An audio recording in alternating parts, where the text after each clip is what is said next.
As the distance between them grows, it becomes painfully clear that love alone may not be enough to bridge the gap that has formed. Meanwhile, at society, the aftermath of the confrontation leaves Victoria Newman standing alone for a moment, her anger slowly giving way to something more complicated, more vulnerable.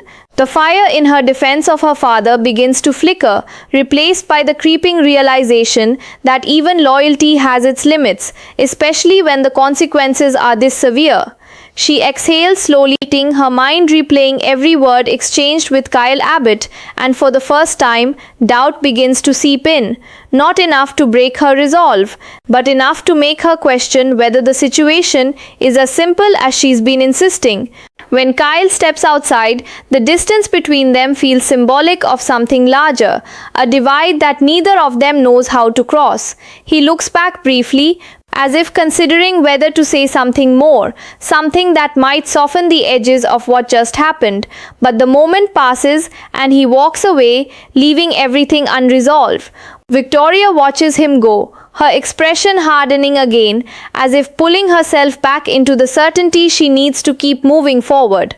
At the athletic club, Kane Ashby lingers long after Lily Winters has gone, the weight of their conversation settling heavily on him. He replays every word, every look, searching for something he might have missed, some way he could have reached her differently, but all he finds are the same walls she's always kept between them.